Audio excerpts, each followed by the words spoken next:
Hello, my fellow sovereigns, and welcome back to another episode of the Crown Yourself podcast. As always, shower yourself in a hot dose of gratitude because we are taking a very practical lesson today. We are taking concepts from the spiritual and mental and emotional planes and bringing them right into where everything manifests, which is 3D physical reality. And there is no more practical a concept, quite frankly, that can be embodied as easily as this one. Because this is one that was one of my breakthroughs back when I recorded this. I think I received this breakthrough when I was running, doing my marathon training, because I really was kind of weak, honestly, with my marathon training. I'd run a lot, but I wasn't really in full-on embodied training mode until I had to make a decision as to whether I was really going to go for it or not. And I recognized my own fears. I recognized my the things that were holding me back. But there was this basic concept that once you realize that, what do you do with that? And you put in the work. And so I hope this concept really gives you a practical, tangible, actionable step. And I really hope this episode brings you a practical, tangible, actionable step that you can question your desires, your wants, your goals that you have for yourself and look at where do you just need to get in your reps and see. Let yourself sit with that uncomfortable question and allow yourself in this episode to explore what reps do you need to start putting in so that you achieve your goal sooner or by your deadline. So with that, let's dive into the episode. So excited to pull this last one out of the archives. Let's go. Welcome to the Crown Yourself podcast, where together we build your empire and transform your subconscious stories about what's possible for your business, body, and life. I'm your host, Kimberly Spencer, founder of CrownYourself.com, and I'm a master mindset coach, best-selling author, TEDx speaker, known to my clients as a game changer. Each week, you get the conscious leadership strategies you need to help you reign with courage, clarity, and confidence so that you too can make the income and impact you deserve. Imagine this podcast as your royal invitation to step into your full potential and reign in your divine purpose. Your sovereignty starts here, and your reign is now. Hello, and welcome back to another episode of The Princess and the Bee. I am so honored to be here with you today as we dive into getting in your reps, getting in your steps. As always, first and foremost, so let's set this podcast off with a dose of gratitude. Really thank yourself for choosing content that uplifts, that inspires, that challenges, that champions you to grow. Because not everybody does. You really, quite frankly, could be listening to a true crime podcast instead and filling your brain with murder. But instead, you're choosing to fill your unconscious mind with things that are positive, the things that'll move you forward instead of trying to solve some murder case. Because and don't get me wrong, I am a big fan of thriller, psychological thriller, espionage, some could say murder books, in small quantities. I love a good fiction, and I'm also aware of what fiction am I choosing that's allowing me to grow and expand and become more conscious, more aware. So thank yourself. Big roundabout way for saying thank yourself for choosing this content and this podcast. That being said, this episode today was inspired by my first 6-mile run. First 6-mile run in probably, I would say, 2 years. Since giving birth to Colton, since, being pregnant with Colton. And that was intense and emotional.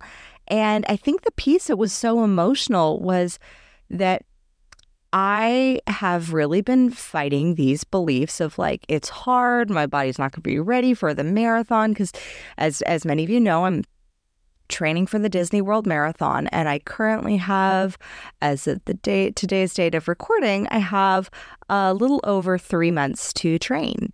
And prior to that, I had, all the excuses that you could think of as to why I shouldn't go through with following and completing this goal. I had a issue called runner's butt, that was like where your hamstring gets a little over exhausted and spasms, and some ligamental issues and some pelvic and some back pain and all of that, and all of which I know are signs and symptoms of things either recovering or healing or emotional things that I'm more processing, especially after reading the book Healing Back Pain by Dr. John Sarno, The Divided Mind by Dr. John Sarno, When the Body Says No by Dr. Gabor Mate. These are all like fabulous books and resources that really connect that mind-body connection of your emotional and mental body to your actual physical body and what you're experiencing. So I'm fully aware that these pieces are also at play, that it is physical, but it's also not just physical. And I have just slowly started practicing. So practicing going for the runs, practicing as well doing my Pilates every morning when I wake up.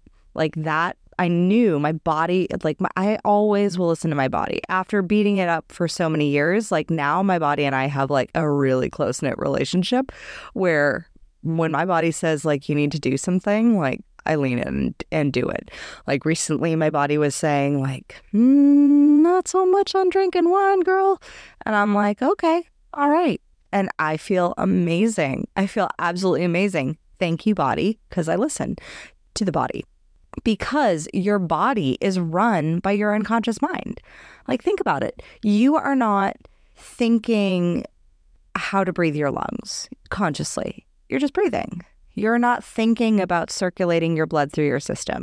You're not thinking about your little, lymphatic system and your immune system battling off every single virus that you're coming into contact with, that you may not even know that you've come into contact with, because your unconscious mind has already fought that off. Like your immune system's already beat it down. Like you didn't even have to become consciously aware with symptomology yet.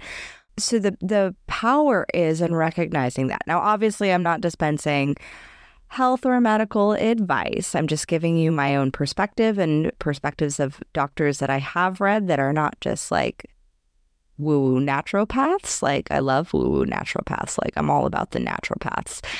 But for those of you who like allopathic medicine and like Western medicine, these are Western medicine allopathic, capital D-R-P-H-D doctors that have made these fantastical scientific connections, connecting the mind, the body, and the emotions. In fact, there's a great new method of medicine called literally the new medical paradigm, new pain paradigm. It's come out of Germany, and they've literally studied the brain scans of every known disease issue, from sinus issues to like swelling in your legs, to the brain. Like I've literally seen it on MRIs that it looks like there's this like significant emotional event that creates a little like tree trunk in the brain. It looks like a tree trunk. Like when you cut a tree open, you see how it has all the rings, and it's there. And so it's really interesting to see that now they're seeing the mind, body, brain connection in so many ways. And it's so fascinating. That being said, knowing all this, knowing all that I know and all that I'm learning still about the body and the mind-body connection, and still having my doubts about like whether it's possible for my body to be back doing the thing, like running marathons again. I think it's probably because like this is where experience comes into being our worst teacher, because I think experience it's our best teacher, but it can also be our worst teacher when you did something and you failed, and then you're like, oh, well, that doesn't work. Well, for example, I ran a full marathon in 2018. It was the last marathon that my dad got to see me run, and it was brutal. It was a Boston qualifier. So everybody else there, I would say like 95 99% of the other people there were, Speedy McSpeedersons. And here I am running my 12-minute mile, going nice and slow and steady as a tortoise. And with my Chihuahua legs, I used to run a faster a 10-minute mile, but after having kids, my mileage got a little slower. And I haven't worked up to the point of running a 10-minute mile again. But I chose to do this marathon and I didn't properly prepare my body. I'll be really honest, I did not train as hard or as well as I could have. And I did it, and it was brutal. It was so brutal that I finished in 6 hours and 30 minutes, and the marathon committee was starting to strip the stage, the banner, the finish line from the end. It was my dad and my husband literally holding up the finish sign so that I could cross the finish line. That meant everything to me. My dad always supported me at marathons. And it's funny because I had the marathon, I did the marathon and I thought, this is going to be a role model inspiration for Decky. And Decky was 1. So he didn't know what was going on. He just knew that mom was gone. But I have this whole thing of him seeing me and running across the finish line. Yeah, that didn't happen. That was me having to come to terms with my own grip on what a 1-year-old might be capable of. I will never limit his possibility, but some things neurologically he will understand now that he's 5 because he now is asking me, Mama, you ran 5 miles? Mama, you were gone so long. What were you doing? And I say, I was running. And so now he's whoa, that was running for a long time. So now he's starting to get it. He doesn't fully get it because I don't think you fully get it until you do it. But he's seeing me train now, and it's within his cognitive capacity as a 5-year-old to be able to do that. So back to the experience, though, because that experience was so grueling running that marathon, there definitely was a few hours of imprinting, literal imprinting into my physical structure of the challenge of running a marathon. Whereas prior to that, I've always run marathons with a decent amount of ease. I think I was doing 4.5 hour, 5 hour marathons with, some struggles or challenges, but not really really challenged, not really, really, really struggling like I was at that one. And so there were some beliefs that it definitely created that I allowed to be created around my training. And that's why I saw and felt this when I felt the symptomology of runner's butt and ligamental issues and my digestive stuff feeling funky and pelvic stuff feeling funky. When I started training after I signed up, I was doing very, very, very light training. I wasn't really going all in. And I was oh, crap. And then that training, of course, because then it created this vicious cycle of, oh, this is hard, and oh, this is hurting, and oh, this is this. And it wasn't until I actually made the decision, and I'll be honest, it was only about 3 weeks ago. I made the decision to run the marathon, but then making the decision to do the training, very different story. It's you can make the decision to get married, but unless you're doing the planning of when a wedding is going to be, then that's when the shit really gets real. It's in my training of just once I made the commitment, there's all these micro commitments and micro decisions that lead to the macro overall goal of what it is that you've already decided is happening. But in order for that decision to actually live and be in your timeline, in your future timeline, it's the commitment to those micro decisions and micro inconveniences that actually grows you into the person who is doing the thing, who's able to do the thing. So the training, the commitment to the training, and that's a daily commitment because I'm not going to lie, every day I wake up and I'm oh, it'd be so much easier to just rest or meditate instead of doing Pilates first thing. that happens. And yet it's the micro commitment, the micro decision to the bigger vision, the bigger thing of what I am creating, that I know that that piece is key to me leaning into completing, being able to be the person. It is literally physically, physiologically shaping me into being the person who has the body that can sustain 26.2 miles. The same is true, though, for anything, whether it's your relationships or your business or your career. Like, it is the micro decisions that you are making on a daily basis that either lean you toward becoming who you are born to be, but becoming who that goal is and who that goal will require you to be, quite frankly. Like, if you want to achieve any goal, it's going to require that you be someone different, especially if it's a big goal, than who you are now. And so maybe that big goal, like, let's take, for example, growing your business to multiple six figures or having a multiple six-figure side hustle, right? So that goal, should you want to achieve it, that's going to require a new level of you being more disciplined, of you being more responsible with your time, of you being more committed to what it is that you're creating and why you're creating it. Like, what's the purpose? What's the point? And leaning into those daily commitments. Well, let's say, for example, you wanted to start a side business, a side hustle, and grow it into, a nice six-figure side hustle. Well, that would require you carving out and sacrificing the time to do the work, to do the marketing, to do the sales, to create your offers, to put yourself out there on social media, to get on podcasts. Like, all of these things are the pieces of the training that prepare you to be the person who is able to handle having either a business that you already have or your own career and a side business of a multi-six-figure side business.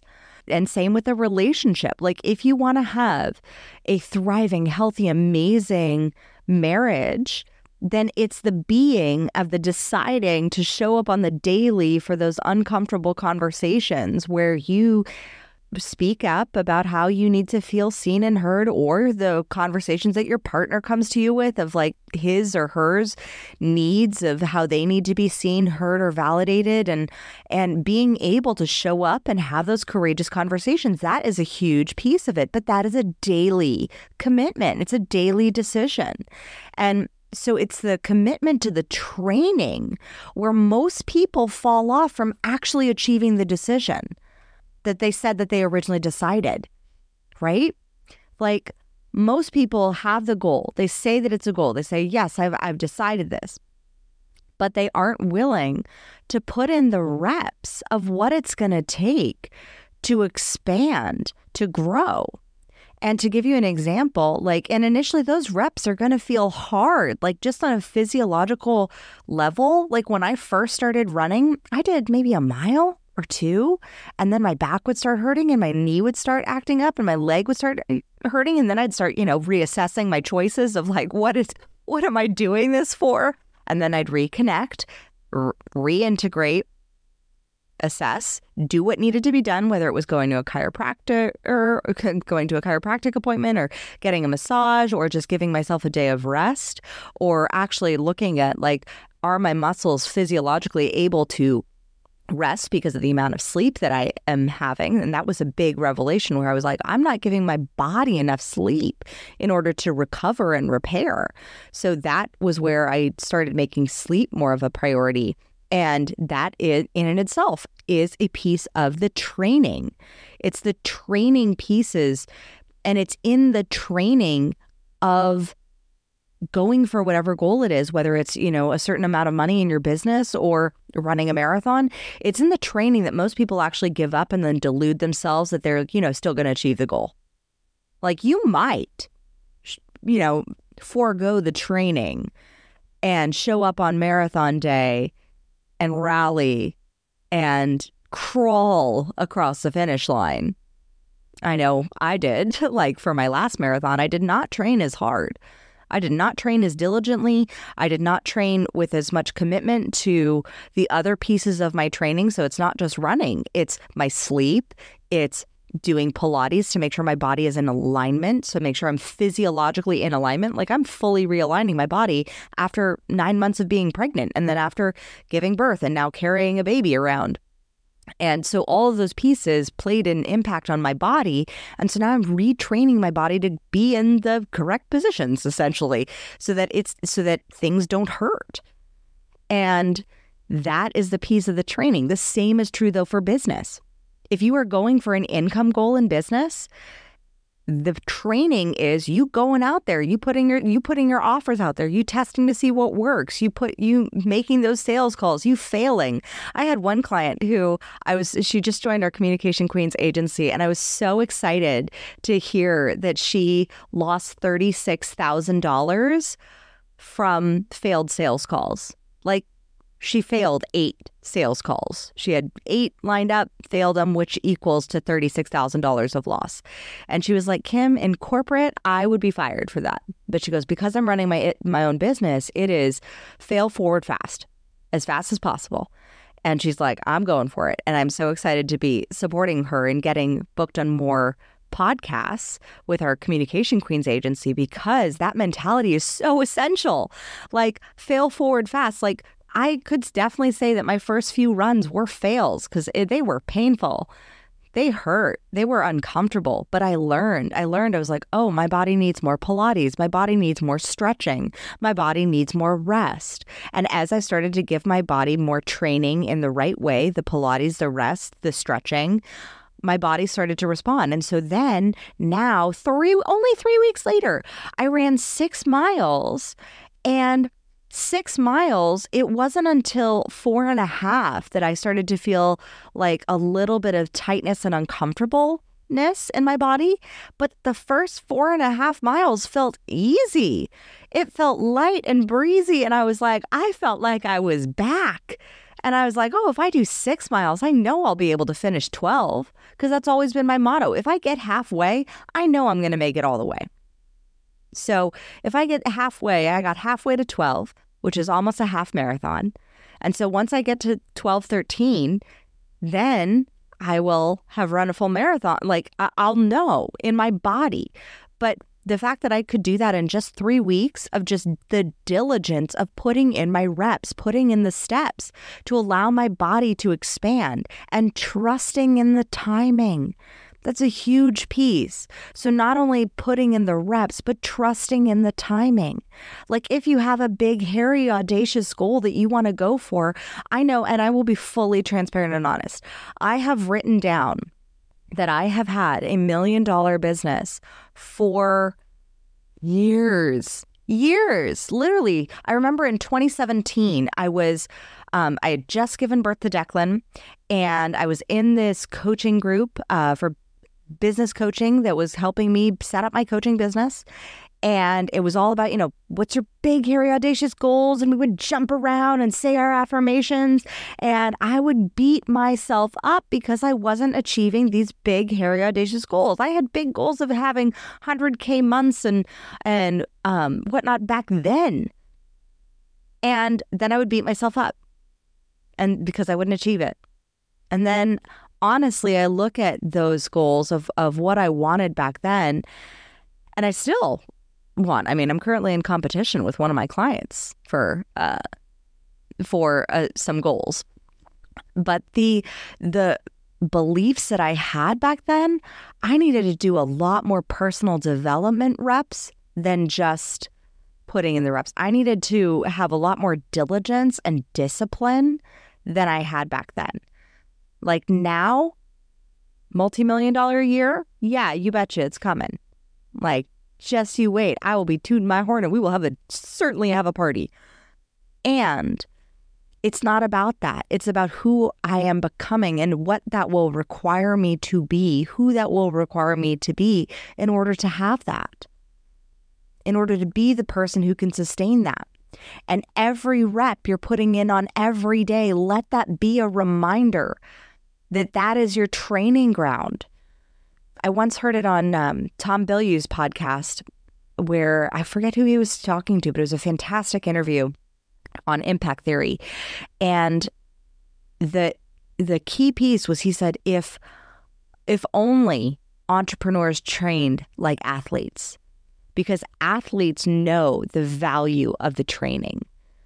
A lot of entrepreneurs want that overnight success. They want the immediate freedom. They want the $1 million business within the first year that they've created it.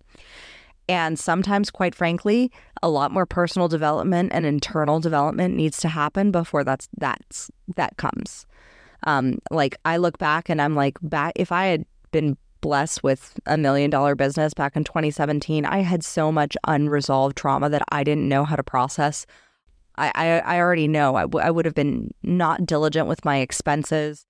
I was not in the place personally, like mentally, emotionally, to be able to handle that level of responsibility, because your level of responsibility will always be in direct parallel to what your environment is.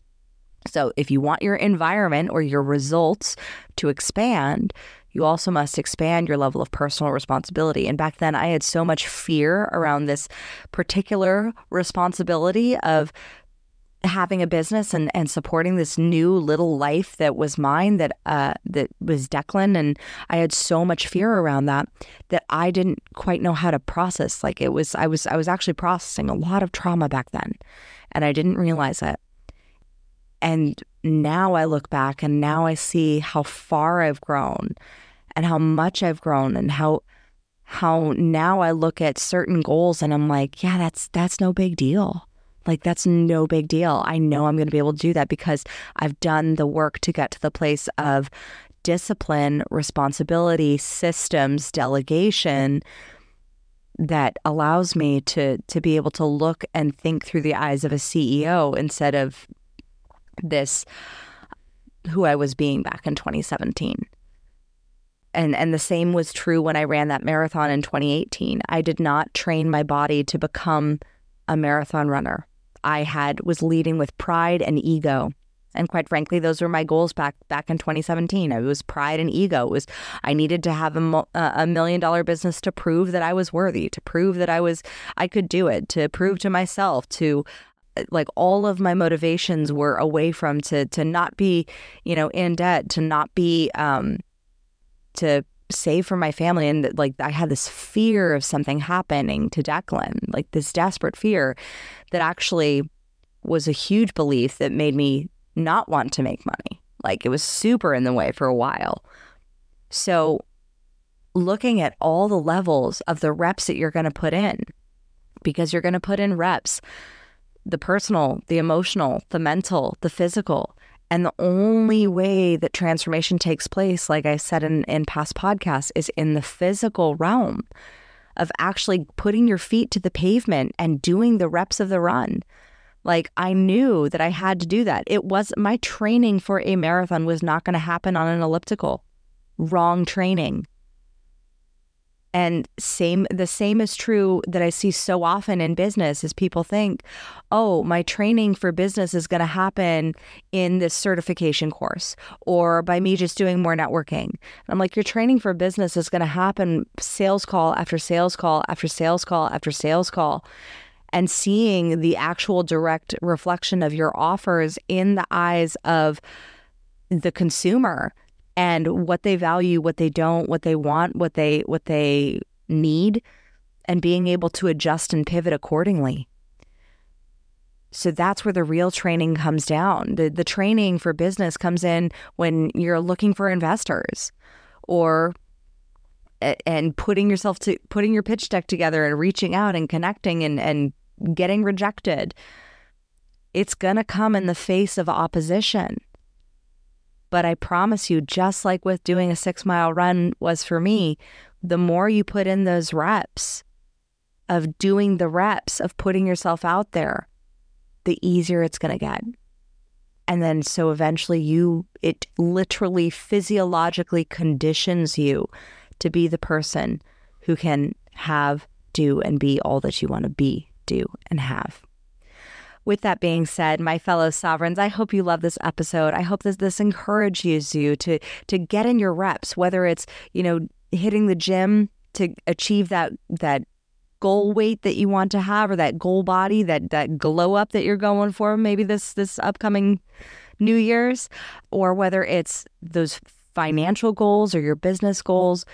Keep putting in the reps. Look at what is really the training that's actually going to produce the outcome that you want, that's going to condition you in the right way. Just like with, me training for a marathon on an elliptical is not actually training for a marathon, because a marathon is done with running. So what is it in business where you're trying to do training and maybe you're conditioning something like running for 2 hours on the elliptical to train for doing a 4-hour marathon or 5-hour marathon? Yeah, that conditions me in some ways, but it's not the full conditioning. So like by doing that, I would be backing down on the actual conditioning of just running, of getting the steps in. And so where are you backing away from actually doing the thing that gets those steps in, that gets those reps in, that starts to make it easier and easier as you practice and keep going? The key is to keep going, keep deciding, keep leaning in every single damn day. Keep recommitting to that decision of who it is that you want to be, that is the person that has already finished, accomplished, done what it is that you want to do, and lean in and do the damn thing today. I hope this inspired you. As always, own your throne, mind your business, because your reign is now. Thank you so much for tuning in today. If what you heard resonated with you, be sure to subscribe and start creating a bigger impact now by sharing this with a friend. Just by doing that one simple act of kindness, you are creating a royal ripple to support more people in their sovereignty. And if you're not already following on social media, connect with me everywhere at crownyourself.now for more inspiration. I am so excited to connect with you in the next episode. And in the meantime, go out there and create a body, business, and life that rules. Because today, you crown yourself.